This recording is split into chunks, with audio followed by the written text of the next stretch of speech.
गली में खड़ी होकर खाने वाली चटोरी देवरानी। बहू, तुझे कई दिनों से कहना चाह रही हूँ कि अब खाने में इतना मसाला मत डाला कर।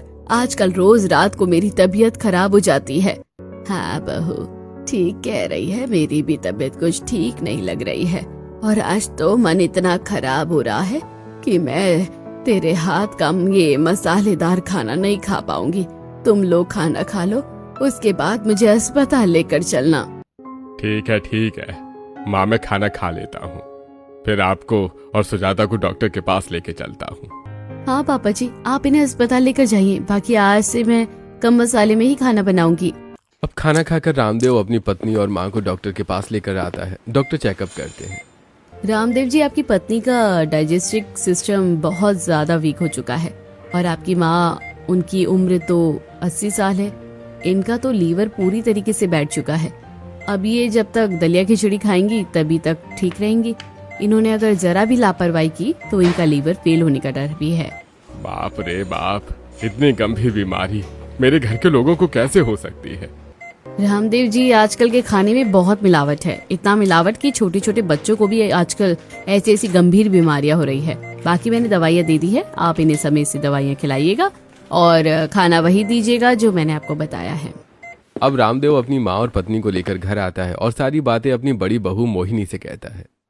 बाप रे, मम्मी जी और दादी जी के शरीर में इतनी बड़ी बड़ी समस्या हो गई। अब तो मैं कान पकड़ती हूँ, आज से ना तो मैं मिर्च मसाले का इस्तेमाल करूंगी और ना ही घर में चटपटा खाना बनाऊंगी।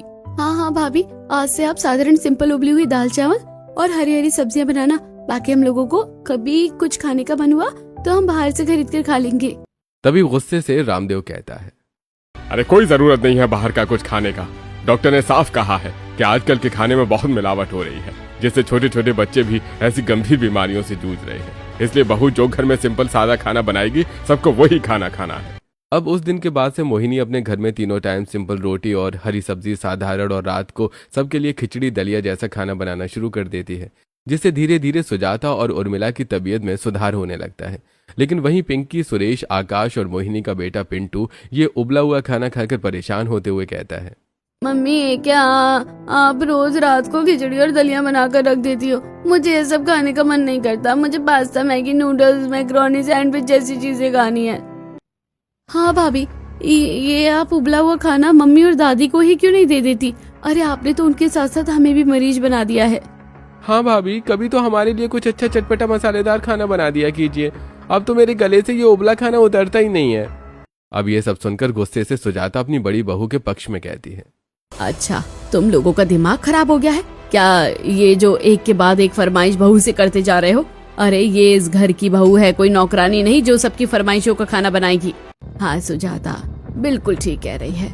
हम लोगों की सेहत खराब होने की वजह से हम वैसे ही उसकी कोई मदद नहीं कर पा रहे हैं। फिर वो अकेली बेचारी हमें जैसे पेशेंट का खाना बनाएगी, उसके बाद तुम्हारा खाना बनाएगी। अरे इतना खाना बनाकर ये बेचारी अकेले परेशान नहीं हो जाएगी? हाँ वैसे माँ और दादी ठीक ही कह रही हैं। हम लोगों को भी अब ये उबला खाना खाने की आदत डाल लेनी चाहिए ताकि मोहिनी को ज्यादा दिक्कत ना हो। अब इस दिन के बाद से मोहिनी को कोई भी घर में चटपटा मसालेदार खाना बनाने के लिए फोर्स नहीं करता। वहीं अब धीरे धीरे घर वालों को भी ये उबला खाना खाना अच्छा लगने लगता है और अब उन्हें बाहर के चटपटे मसालेदार खाने से उल्टी आने लगती है। इसी तरह एक दिन आकाश, सुरेश अपने ऑफिस में लंच कर रहे होते हैं, तभी उनके ऑफिस कलीग, अरे आकाश, सुरेश, तुम अकेले क्या लंच में कर रहे हो? आओ हमारे साथ लंच करो ना। हम चटपटी मसालेदार चाप की सब्जी और मटर पनीर लेकर आए हैं। अरे हाँ, मैं भी मसालेदार चिकन करी और लच्छे पराठे लेकर आया हूँ, आओ खा लो। अरे नहीं, तुम लोग खाओ, हमें ये सब खाने की आदत नहीं है। हे भगवान, तुम ये सब क्या खा रहे हो? सिंपल तोरी की सब्जी और रोटी। अरे तुम तो अभी से ही 60 साल के बुजुर्ग जैसा खाना खाने लग गए। अरे तुम कोई मरीज थोड़े ना हो। सच में इन्हें ऐसे खाने में स्वाद कैसे आ जाता है? अरे तुम लोगों को पता नहीं, लेकिन हमें ऐसे ही खाने में स्वाद आता है। अरे चलो भाई, ठीक है, जैसी तुम्हारी मर्जी। वहीं दूसरी तरफ पिंकी की कॉलेज की फ्रेंड ठेले पर चटपटी चाउमीन खाती हुई, अरे पिंकी, तू भी खाना खा लेना। मुझे अच्छा नहीं लग रहा कि मैं खा रही हूँ और तू सिर्फ खड़ी है। बता, तेरे लिए भी लगवा दूँ एक प्लेट चाउमीन? अरे नो नेवर, मैं ये सब नहीं खाती, मुझे ये सब बिल्कुल पसंद नहीं है। ओह माय गॉड, तुम कौन सी जनरेशन की लड़की हो भाई जो तुम्हें ये सब पसंद नहीं है? आज की जनरेशन की लड़कियां तो चाउमीन मोमोज खाकर ही जिंदा है। खैर छोड़ो, तुम्हारी मर्जी। अब रात को आकाश, सुरेश, पिंकी घर आकर मोहिनी से, भाभी पता है अब तो हमें आपके सिंपल सादे खाने की आदत इतनी पड़ गई है कि अगर बाहर कोई हमें ऑफर भी करता है चटपटा मसालेदार खाना तो हमारा मन भटकने लगता है। सही कहा है, मुझे भी अब मसालेदार खाना बिल्कुल पसंद नहीं आता। ये तो बहुत अच्छी बात है। चलो मोहिनी, अब इसी बात पर तुम अपने हाथ से सिंपल साधारण जीरे वाली दाल, बासमती राइस और आलू का चोखा बना लो। सिंपल सादा खाना। वाह भाई क्या बात है, मेरे साथ साथ मेरे परिवार वाले भी सिंपल खाना खाना सीख गए हैं। खैर अच्छा है, जितना सिंपल खाना खाओगे उतना स्वस्थ रहोगे। अब मोहिनी रसोई में आकर सबके लिए सिंपल दाल, दूसरी तरफ बासमती राइस पका देती है और फिर कुछ आलू को उबालकर वो आलू का चोखा बनाती है और फिर दाल में तड़का लगाकर गर्मा गर्म साधारण सा खाना वो अपने ससुराल वालों को खिलाती है। ससुराल वाले भी ये सिंपल सादा खाना खाकर बहुत खुश होते हैं। अब इसी तरह कुछ हफ्ते गुजरते हैं और सुजाता अब अपने छोटे बेटे की शादी का फैसला लेती है। सुनिए जी, मैं सोच रही हूँ कि अब मैं सुरेश की शादी करवा दूं। हाँ, तुम बिल्कुल ठीक कह रही हो। अब हमें सुरेश की शादी कर देनी चाहिए, आखिर उसकी भी अब शादी की उम्र हो गई है। एक बार उससे भी पूछ लो कि वो शादी के लिए तैयार है कि नहीं। अब उर्मिला इतना कहती है कि तभी सामने से सुरेश आता है। ये लो, बेटे का नाम लिया और बेटा हाजिर हो गया। क्या हुआ माँ, कोई बात थी क्या? हाँ बेटा, हम लोग सोच रहे हैं कि अब हम तुम्हारे हाथ भी लेकर दे। तुम्हारी भी शादी की उम्र हो गई है और फिर तुम्हारी पत्नी आ जाएगी तो तुम्हारी बड़ी भाभी को थोड़ी हेल्प मिल जाएगी घर के काम काजों में। अरे तो इसमें पूछने वाली क्या बात है, मुझे आपके किसी भी फैसले से कोई ऐतराज नहीं है। अब ये सुनकर अगले ही दिन सुजाता अपने घर में पंडित जी को बुलाती है। ये देखिए सुजाता जी, ये बड़ी समझदार और अच्छे घर की लड़की है, देखने में भी खूबसूरत है। हाँ वैसे लड़की देखने में तो बहुत ही सुंदर है। मम्मी जी वैसे नाम क्या है इस लड़की का? जी जी, लड़की का नाम आराध्या है। नाम भी अच्छा है। पंडित जी हम इसी लड़की के यहाँ रिश्ता लेकर जाएंगे। अब अगले दिन सुजाता का परिवार आराध्या के घर रिश्ता लेकर जाता है। अरे आप लोग आ गए, आइए आइए अंदर आइए। अब लड़के वाले आकर सोफे पर बैठते हैं, जिसके बाद जान के लड़के वालों के लिए टेबल पर चटपटी दही भल्ले, समोसे, ब्रेड पकौड़े, कचौड़ी, नमकीन, नूडल्स, सैंडविच, मिठाई जैसी चीजें सर्व करती है। अरे आप लोग कुछ खाइए ना, मैंने इतने प्यार से आप लोगों के लिए नाश्ता लगाया है। अरे जानकी जी, खाना पीना तो होता रहेगा, आप पहले हमें लड़की से मिलवा दीजिए। लड़की कहाँ है आपकी? अच्छा ठीक है, मैं अभी बुला कर लाती हूँ। अब जानकी अपनी बेटी के कमरे में आती है, जहाँ कमरा पूरा खाली होता है। हे भगवान, की आराध्या कहाँ चली गई? लड़के वाले उसका इंतजार कर रहे हैं। आराध्या, आराध्या कहाँ है तू? अब जानकी आराध्या को ढूंढते ढूंढते बालकनी में आती है और बालकनी से जानकी देखती है कि उसकी बेटी गली में खड़ी होकर चटपटी चाट पापड़ी खा रही है। अरे आराध्या की बच्ची, तू यहाँ गली में खड़ी होकर चटपटी चाट पापड़ी खा रही है? तेरी चटोरी जुबान एक दिन के लिए शांत नहीं बैठ सकती थी। नीचे लड़के वाले तेरा इंतजार कर रहे हैं, जल्दी से पीछे के रास्ते से घर के अंदर आ, वरना मैं तेरी टांगे तोड़ दूंगी। अरे आ गई मम्मी, बस 2 मिनट। अब आराध्या मुंह साफ करके चुपचाप पीछे के रास्ते से लड़के वालों के सामने पहुंचती है। अरे जानकी जी, आपकी बेटी तो बहुत ही खूबसूरत है। हाँ, लड़की तो सच में बहुत सुंदर लग रही है। बेटा तुम्हें पसंद है लड़की? हाँ, मुझे लड़की पसंद है माँ। अच्छा, और आराध्या तुम्हें मेरा देवर पसंद है ना? जी मुझे भी पसंद है लड़का। चलो जी, सुनकर अच्छा लगा। अब तो आप लोग फटाफट से कुछ ना कुछ खाना शुरू कीजिए, क्योंकि आप जब से आए हैं तब से आपने कुछ नहीं खाया। अब सुजाता का परिवार जो सिंपल सादा खाना खाता है, वो टेबल पर ऐसे मसालेदार चटपटा तला भुना खाना देखकर मुंह बनाते हुए कहता है, नहीं जानकी जी, हम ये सब नहीं खाएंगे। हम लोगों को ये सब खाना पसंद नहीं है। मैं भी कुछ नहीं लूंगा, मैं ये सिर्फ पानी पी लेता हूँ। मैं भी सिर्फ पानी ही पीऊंगी, मैं ये सब नहीं खाती। अब लड़के वाले सिर्फ पानी पीकर वहाँ से जाने लगते हैं। अब लड़के वाले जैसे ही जाकर अपनी कार में बैठते हैं, वैसे ही आराध्या फिर से घर के बाहर आती है और गली में खड़े होकर ठेले पर चटपटी चाउमीन खाने लगती है। तभी गाड़ी के शीशे से मोहिनी ये सब देखते हुए, मम्मी जी, ये मेरी होने वाली देवरानी ही है ना, जो गली में खड़ी होकर चटपटी चाउमीन खा रही है? अरे बहू, तेरी आंखों का धोखा होगा। अभी तो हम घर से निकले ही हैं और इतनी जल्दी बहू घर के बाहर आकर ये सब थोड़ी ना खाएगी। अब मोहिनी कुछ बोलती, घर वाले उसे चुप करवा देते हैं। वहीं आराध्या भी जी भरकर गली में चटपटी चाउमीन खाती है। तभी वहाँ पर उसकी माँ आकर उसके कानों को ऐंठती हुई कहती है, 1 नंबर की चटोरी हो गई है तू, जरा सा भी कंट्रोल नहीं है क्या? क्या अरे, अभी तो थोड़ी देर पहले ही तू गली में खड़ी होकर चाट पापड़ी खा रही थी और अब फिर से गली में खड़ी होकर चाउमीन खाने लगी। अरे तो क्या हो गया माँ, ये गली हमारी ही है, हम यहाँ पर रहते हैं, हम जब चाहे कुछ भी खाएं। अच्छा, हम यहाँ रहते हैं और तू सारा दिन गली में ही खड़ी होकर कुछ ना कुछ खाती रहेगी। चुपचाप से घर के अंदर चल। अब आराध्या घर में आती है और टेबल पर पड़े चटपटे नाश्ते को भी फटाफट खाने लगती है। हे भगवान, फिर से खाना शुरू कर दिया तूने चटपटा खाना। अरे अपनी जुबान पर थोड़ा कंट्रोल लगा ले, शादी के बाद ये सब खाने को नहीं मिलेगा। वैसे भी तेरे ससुराल वालों को देखकर लग रहा था कि वो लोग चटपटा मसालेदार खाना बिल्कुल नहीं खाते, तभी तो मेरे बनाए हुए नाश्ते को उन्होंने हाथ तक नहीं लगाया। ऐसा नहीं है मम्मी, आज के टाइम पर कौन उबला हुआ खाना खाता है। हो सकता है कि वो लोग थके हो, बाहर गर्मी भी तो कितनी ज्यादा हो रही है, इसी चक्कर में उन्होंने ये सब नहीं खाया होगा। लेकिन अपने घर तो वो खाते ही होंगे। अब ये बोलकर आराध्या अपनी माँ को चुप करवा देती है और अब इसी तरह से 3 से 4 हफ्ते गुजरते हैं, जिसके बाद आराध्या पूरी विधि विधान के साथ शादी करके अपने ससुराल आती है। आओ बहू रानी, इस कलश को गिराकर घर के अंदर गृह प्रवेश करो। अब आराध्या कलश गिराकर घर के अंदर गृह प्रवेश तो करती है, लेकिन उसके चेहरे पर एक अजीब सी परेशानी दिख रही होती है।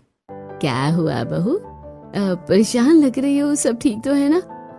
हाँ मम्मी जी, सब ठीक है, बस वो हल्की सी भूख लग रही थी। अरे देवरानी जी, तुम्हें भूख लग रही है तो तुमने बताया क्यों नहीं? रुको, मैं अभी आपके लिए कुछ बना कर लाती हूँ। अरे नहीं नहीं रुकिए जी, जेठानी जी, इतनी रात को आप क्या बनाएगी मेरे लिए? यहाँ गली में कुछ बिकता नहीं है क्या? मैं गली में जाकर खड़ी होकर खा लेती हूँ।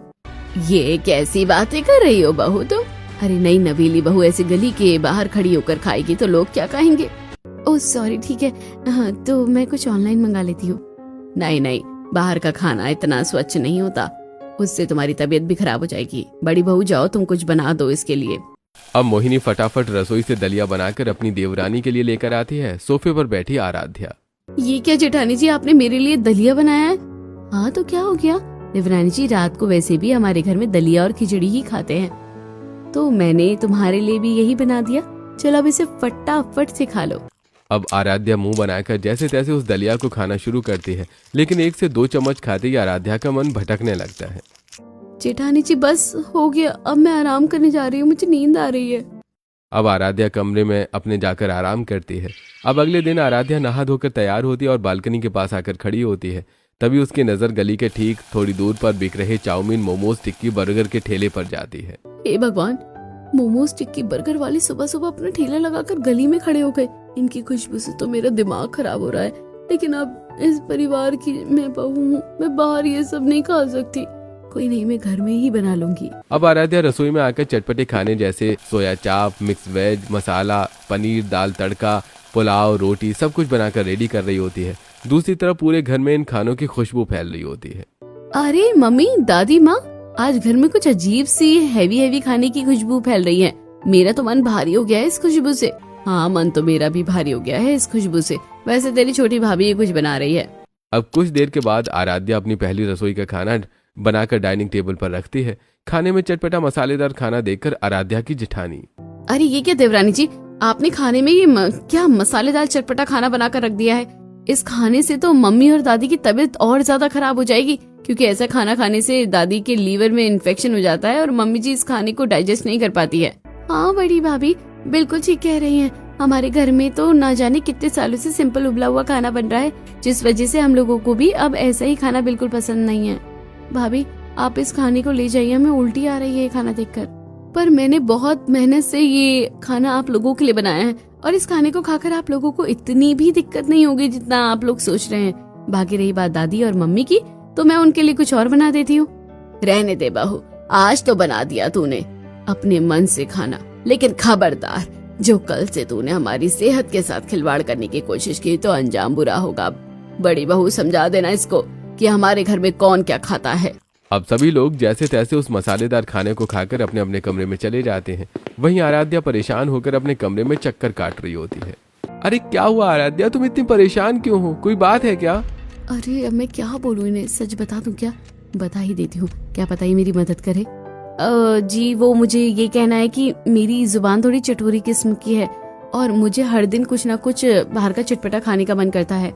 लेकिन मैंने सोचा था कि शादी के बाद सब कुछ घर में बनाकर खाऊंगी, पर आपकी फैमिली तो ऐसी ही निकलेगी जिसे चटपटा खाना ही पसंद नहीं है। अच्छा तो ये बात है। पर आराध्या तुम्हें भी समझना चाहिए कि शादी के बाद लोगों को अपनी कई आदत बदलनी पड़ती हैं। वैसे ही तुम्हें भी बदलना होगा, क्योंकि अगर तुमने इस घर में कुछ भी चटपटा खाना बनाने की कोशिश की तो माँ और दादी जी को बहुत गुस्सा आएगा।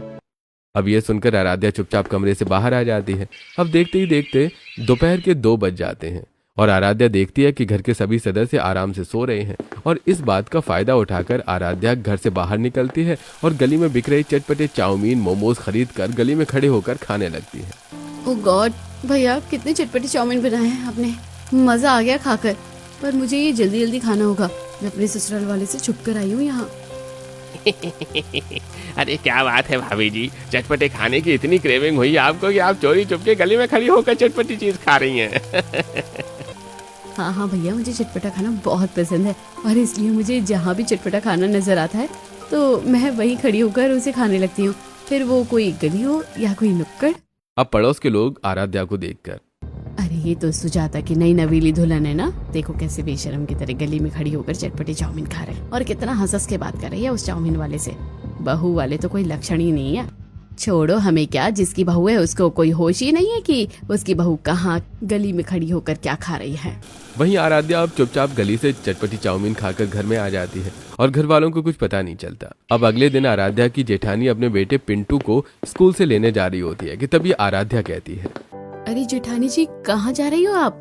कहीं नहीं, बस पिंटू को लेने जा रही हूँ, 2 बज गए हैं ना, उसकी छुट्टी हो गई होगी। अरे तो आप क्यों जा रही है? मैं जाती हूँ ना, मैं लेकर आती हूँ उसको। अब आराध्या पिंटू को लेने स्कूल जाती है और स्कूल से पिंटू को लेकर घर की तरफ आ रही होती है कि तभी उसे गली में चटपटे छोले भटूरे बिकते हुए नजर आते हैं। बेटा पिंटू, छोले भटूरे खाओगे? देखो कितने चटपटे हैं। नहीं नहीं, ये सब खाना बहुत गंदा होता है, मैं नहीं खाता। हे भगवान, बड़ों के साथ साथ बच्चों के दिमाग में भी ये फितूल भरा हुआ है। अच्छा ठीक है, तुम चॉकलेट खाओगे? मैं तुम्हें चॉकलेट दूं या फिर कोई आइसक्रीम? चाची मुझे आइसक्रीम खानी है। ठीक है, लेकिन मेरी एक शर्त है, जब तुम्हें आइसक्रीम खिलाऊंगी मैं तो तुम घर जाकर किसी से नहीं कहोगे कि मैं गली में खड़ी होकर चटपटे छोले भटूरे खा रही थी। ठीक है चाची। अब आराध्या पिंटू को आइसक्रीम दिलाती है और खुद मजे से गली में खड़े होकर चटपटे छोले भटूरे खाने लगती है। वहीं मोहल्ले की औरतें जो अपने बच्चों को लेकर घर जा रही होती हैं।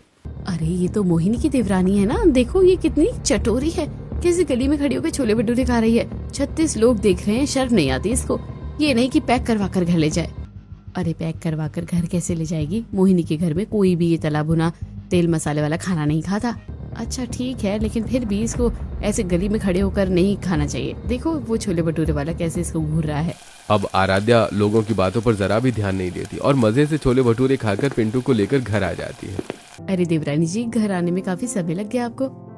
हाँ मम्मी, वो आज ना इसलिए देर हो गई क्योंकि छोटी चाची गली में। अरे पिंटू बेटा, मैंने तुम्हें क्या सिखाया था?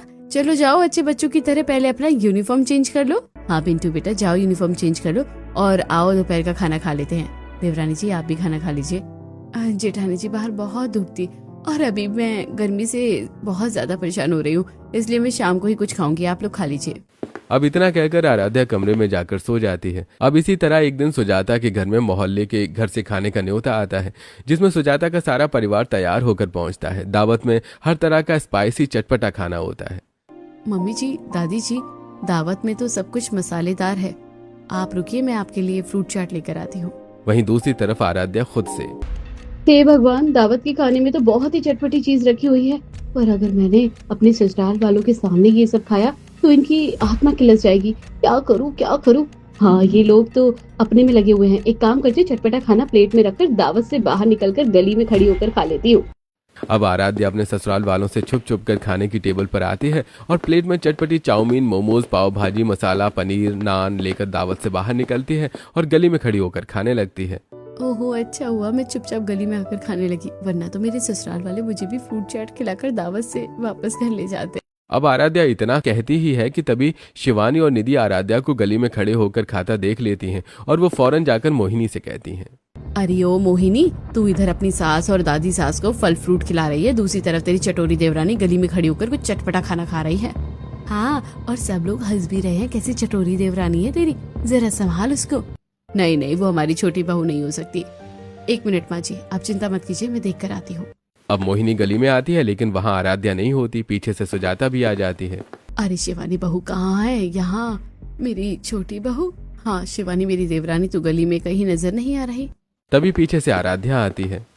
अरे आप लोग यहाँ क्या कर रहे हैं? मैं आप लोगों को अंदर ढूंढ रही थी। कुछ नहीं बहू, ये शिवानी कह रही थी कि तू गली में खड़ी होकर चटपटा खाना खा रही है। क्या मैं? अरे नहीं नहीं, मैं तो अंदर बैठकर जूस पी रही थी। जरूर शिवानी जी से कोई गलतफहमी हुई होगी। अब इतना कहकर आराध्या अपनी जेठानी और सास को लेकर पार्टी के अंदर आ जाती है। नीचे ये मोहिनी की देवरानी जितनी ज्यादा चटोरी है उतनी ही ज्यादा चालाक भी है। देखो कैसे झूठ बोल कर गई है। अब कुछ दिन बाद इसी तरह आराध्या ऑनलाइन स्पाइसी सैंडविच मंगाकर अपने कमरे में खाती है और डिब्बा वहीं छोड़ देती है, जिसे उसकी जेठानी देख लेती है। अरे आपने कुछ ऑनलाइन मंगा कर खाया है क्या देवरानी जी? ये डिब्बा कहाँ से आया है यहाँ पर? भैंस की आँख फंस गई। अरे नहीं नहीं जेठानी जी, ये मैंने नहीं, मेरी फ्रेंड्स ने खाया है। दरअसल जब आप मंदिर गई थी तो मेरी कुछ फ्रेंड्स आई थी। अब मैं उन्हें तो कुछ उबला हुआ नहीं खिला सकती, इसलिए उनके लिए सब कुछ मंगाया था। ठीक है, कोई बात नहीं। अब इसी तरह कुछ हफ्ते गुजरते हैं और अब आराध्या इतना ज्यादा गली में खड़ी होकर चटपटी चीजें खाने लगती है कि उसकी हर एक ठेले वाले से दोस्ती हो जाती है। और अब एक दिन आराध्या अपनी जेठानी के साथ बाजार जाती है, जहाँ चाउमीन मोमोज वाले। अरे भाभी जी, आज हमारे ठेले पर नहीं आओगे क्या? गली में तो बहुत मजे से खड़ी होकर खाती हो हमारे ठेले के मोमोज। अरे गली में खड़ी होकर तो हमारे ठेले की भी चाउमीन बहुत खाती है ये चटोरी भाभी। देवरानी जी, ये लोग आपको चटोरी भाभी कहकर क्यों पुकार रहे हैं? क्या आप सच में मेरी चटोरी देवरानी हैं जो गली में खड़ी होकर इनके ठेले से खाना खाती हैं? अरे नहीं नहीं, आप मुझ पर बेवजह शक कर रही हैं। मैं तो कभी घर से बाहर ही नहीं निकलती। अब आराध्या सफाई तो देती है, लेकिन मोहिनी को ये बात हजम नहीं होती। इसी तरह एक दिन आराध्या अपने पति के साथ बाइक पर बैठकर बाहर घूमने जाती है कि तभी गली से निकलते ही नुक्कड़ पर छोले भटूरे वाला कहता है, अरे ओ चटोरी भाभी, आज हमारे ठेले से छोले भटूरे नहीं खाओगे क्या? अरे जरा उतरो बाइक से और आओ जरा हमारे पास। कब तक ऐसे ही भैया की गाड़ी पर घूमती रहोगी? असली ठिकाना तो तुम्हारा हमारे ठेले पर ही है। आराध्या, ये सब लोग क्या बकवास कर रहे हैं? क्या सच में तुम यहाँ गली में खड़ी होकर कुछ खाती हो? अरे नहीं नहीं, इन्हें कोई गलतफहमी हो रही होगी। किसी और औरत का सोचकर ये मुझे छेड़ रहे हैं। चलो यहाँ से। अब इसी तरह आराध्या बाहर गली से खाना खरीद कर कभी बालकनी में छुपा कर खाती है तो कभी छत पर खाती है। वहीं पड़ोसन छत पर ये देखकर, देखो कैसे छुपा कर खा रही है चटपटा खाना। यही बात अगर इसकी सास को बताए तो मानती नहीं है। अरे अरे, आप चुप हो जाइए, आप मेरी प्रॉब्लम नहीं समझ सकती। अब बार बार आराध्या ऐसे ही बाहर गली में छुप छुप कर अपना चटपटा खाना खाती है और घर वालों को कुछ पता नहीं चलता। लेकिन तभी एक दिन आराध्या जैसे ही सबसे छुपकर गली में खड़ी होकर चटपटे आलू के पराठे खरीद कर खाती है कि तभी बालकनी में सुजाता आ जाती है। अरे ये तो छोटी बहू है और ये ऐसे खुलेआम गली में खड़ी होकर कैसे खा सकती है? सब लोग कैसे हंस रहे हैं इसे देखकर।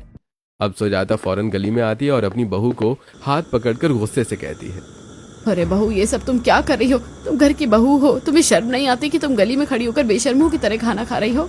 तभी पड़ोस की रजनी कहती है, अरे आज देखा तूने अपनी बहू को गली में खड़ी होकर खाते हुए?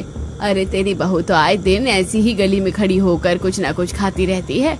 हे भगवान, सत्यानाश बहू, अभी के अभी घर के अंदर चल। अब सुजाता आराध्या को घर के अंदर लेकर आती है और उसे खरी खोटी सुनाती है। छोटी बहू, तुम्हें शर्म नहीं आती? घर की बहू होने के बावजूद भी तुम गली में खड़ी होकर खाना खा रही हो? अच्छा, तो ये सचमुच में गली में खड़ी होकर कुछ न कुछ खरीद कर खाती हैं। तभी तो बाजार में वो चाउमीन वाले, मोमोज वाले इनको उल्टे सीधे कमेंट पास कर रहे थे। ये सब क्या है आराध्या? इसका मतलब तो उस दिन जब तुम बाइक पर मेरे साथ घूमने गई थी तो वो छोले भटूरे वाला तुम्हें ही वो गंदे कमेंट पास कर रहा था। बताओ, घर की बहू होकर गली में खड़ी होकर खाना खरीद कर खाती है और वो ठेले वाले, उनकी नीयत क्या ठीक होती है? वो तो हर बहू बेटी को सामान कम देते हैं और घूरते ज्यादा हैं। अब ये सुनकर गुस्से से आराध्या कहती है, जब आप लोगों को मेरी असलियत पता चल ही गई है तो मेरी बात कान खोलकर सुनिए। मैं आप लोगों की तरह उबला खाना नहीं खा सकती और अब मैं खुलेआम जो मन करेगा वो खरीद कर खाऊंगी, फिर चाहे वो गली हो या घर। और वो कोई गंदे कमेंट नहीं करते, आपकी सोच ही गंदी है। अब इतना कहकर आराध्या गुस्से से वहाँ से चली जाती है और इस दिन के बाद आराध्या खुलेआम सोकर उठते ही गली में चटपटे छोले भटूरे, मोमोज, आलू टिक्की खरीद कर खाने लगती है। वाह भैया, क्या चटपटी टिक्की बनाई है आपने, खाकर मजा आ गया। इतना ही नहीं, अब धीरे धीरे आराध्या गली में ठेले पर खाने के लिए नहीं आती है तो ठेले वाले आराध्या का दरवाजा पीटते हुए कहते हैं, अरे ओ चटोरी भाभी, कहाँ हो? घर से बाहर निकलो और गली में आओ, देखो हम ठेले वाले तुम्हारा इंतजार कर रहे हैं। अब आराध्या ठेले वालों की आवाज सुनकर गली में आती है और चटपटी चीजें खरीद कर गली में ही खड़ी होकर खाने लगती है। ये देखकर मोहिनी अपनी सास से कहती है, मम्मी जी, ये देवरानी जी तो जरूरत से ज्यादा ही चटोरी है और इस चटोरेपन के कारण इन्हें समझ नहीं आ रहा कि ये ठेले वाले कैसे उनसे मजे ले रहे हैं। मेरी तो किस्मत ही फूट गई इस चटोरी बहू को इस घर में लाकर। अरे सरेआम गली में खड़ी होकर कुछ न कुछ खाती रहती है और हमारी गली में बेइज्जती करवाती है। अब मोहिनी आराध्या के पास आकर, अरे देवरानी जी, अब और कितना गली में खड़ी होकर आप अपना ये चटपटा खाना खाएंगी? और सब लोग आपको देख रहे हैं, यहाँ से चलिए ना। अरे आपको क्या दिक्कत है? मुझे मेरा चटपटा खाना खाने दीजिए ना। घर में तो कुछ बनाने देते नहीं हो आप लोग। तो बाहर खाओ तो भी दिक्कत होती है। अब ये सुनकर मोहिनी गुस्से से चली जाती है। अब इसी तरह कुछ हफ्ते गुजरते हैं और एक दिन आराध्या रात के 12 बजे गली में लगे ठेले के पास आती है। अरे भैया, आपकी चाउमीन की खुशबू मेरे कमरे तक जा रही थी और मैं खुद को रोक नहीं पाई। अब जरा मुझे गर्मा गर्म एक चटपटी चाउमीन खिला दीजिए। अब आराध्या जहाँ चाउमीन वाले से चाउमीन मांग रही थी, वहीं चाउमीन वाला आराध्या को सुनसान गली में ठेले पर अकेला देखकर कभी उसके हाथ को छूता है तो कभी उसके कमर पर हाथ लगाता है। ये देखकर आराध्या घबराते हुए, अरे ये क्या कर रहे हैं आप, दूर हटिए। अरे क्या हो गया भाभी, हमसे क्यों दूर भाग रही हो? हमारे ठेले पर तो आपको रोज का आना जाना है। अब आराध्या घबरा कर चाउमीन की प्लेट फेंक कर वहाँ से भागने की कोशिश करती है, लेकिन चाउमीन वाला उसके हाथ को पकड़कर मोड़ने लगता है। अब आराध्या डर के मारे रोने लगती है और चीखने चिल्लाने लगती है। कोई है, बचाओ मुझे, ये चाउमीन वाला मुझे परेशान कर रहा है। सुरेश जी, मम्मी जी, मेरी मदद कीजिए। अब आराध्या की चीख सुनकर आराध्या के ससुराल वाले घर से बाहर आते हैं और वो देखते हैं कि आराध्या फूट फूट कर रो रही है। आराध्या, आराध्या, तुम यहाँ क्या कर रही हो? तुम ठीक तो हो ना? सुरेश, ये आदमी मुझे छेड़ा था। इसने मुझे गलत तरीके से छूने की कोशिश की। अब ये सुनकर सुरेश खींचकर चाउमीन वाले के गाल पर एक तमाचा लगाता है। तेरी हिम्मत कैसे हुई मेरी पत्नी को छेड़ने की? रुक, मैं अभी पुलिस बुलाता हूँ। अब पुलिस वाले का नाम सुनकर चाउमीन वाला वहाँ से भाग जाता है। देखो कैसे दुम दबा कर भाग रहा है। और बहू, तुझे क्या जरूरत है इतनी रात को यहाँ पर गली में खड़े होकर चाउमीन खाने की? ये कोई समय है चाउमीन खाने का? अपनी जुबान पर जरा भी कंट्रोल नहीं है। अरे चुप हो जाओ तुम सब के सब। आज बहू के साथ ये सब कुछ होने के पीछे की वजह तुम सब हो। अगर तुम सब बहू को घर में ही उसके पसंद का खाना खाने देते तो ये ऐसे गली में खरीद कर ये सब चीजें नहीं खाती। हाँ पापा, बिल्कुल सही कह रहे हैं। माँ आराध्या ने सबसे पहले मुझे ही कहा था कि उसे चटपटा खाना बहुत पसंद है, लेकिन अफसोस कि मैंने उसे सिर्फ रोकने की कोशिश की। I am sorry Aradhya. ये सब सुनकर सुजाता, उर्मिला और मोहिनी को भी शर्मिंदगी महसूस होती है। रामदेव जी, आप सही कह रहे हैं। शायद हमने ही अपनी छोटी बहू को कुछ ज्यादा ही रूल रेगुलेशन में बांध कर रखने की कोशिश की, जिस वजह से हमारी बहू घर से निकलकर बाहर खाने लगी अपनी पसंद की चीज। गलती मेरी भी है मम्मी जी। अगर मैं चाहती तो देवरानी जी को उनकी पसंद का खाना खाने दे सकती थी, लेकिन मैंने तो उनकी बात नहीं सुनी। हम लोगों को माफ कर दीजिए देवरानी जी। आप तो बच्ची थी, पर हम लोग बड़े थे। हम चाहते तो आपको समझ सकते थे। अब ये सब सुनकर आराध्या भी दुखी होकर कहती है, आप लोग माफी मत मांगिए, कहीं ना कहीं मेरी भी गलती है। आज जो कुछ भी हुआ है वो सब मेरी चटोरी जुबान की वजह से ही हुआ है। मुझे अपनी चटोरी जुबान पर थोड़ा कंट्रोल करना चाहिए और इतनी रात को गली में खड़े होकर कुछ खाना नहीं चाहिए था। मुझे माफ कर दीजिए। चलो, अब जब सबको अपनी गलती का एहसास हो ही गया है तो आज से मैं भी घर के रूल रेगुलेशन को बदलती हूँ। आज से छोटी बहू, घर में तुझे जो मर्जी बनाकर खाना है तू खा, मुझे कोई दिक्कत नहीं है। हाँ, मम्मी जी ने बिल्कुल ठीक कहा है। एक काम करते हैं, आज से दादी जी और मम्मी जी का उबला हुआ खाना मैं बना लूंगी और बाकी सदस्यों के लिए आप चटपटा खाना बनाना, जिससे आप भी खुश रहेंगी और घर वाले भी। अब इस दिन के बाद से मोहिनी अपनी सास और दादी सास के लिए खाना बनाती है और आराध्या अपने साथ साथ घर के बाकी सदस्यों को चटपटा खाना बनाकर खिलाती है। मजा आ गया छोटी भाभी। न जाने कितने समय बाद ये चटपटा खाना खा रहे हैं। थोड़ा सा अजीब लगा क्योंकि बहुत दिनों के बाद खा रहे हैं, लेकिन इसका स्वाद सच में बहुत अमेजिंग है। चलो, आज से हम लोग भी आराध्या की तरह चटपटा खाना खाना शुरू कर देंगे और आराध्या भी हमारे साथ घर में ही चटपटा खाना खाएगी। अब उस दिन के बाद से आराध्या हमेशा के लिए गली में खड़े होकर खाना खाना छोड़ देती है।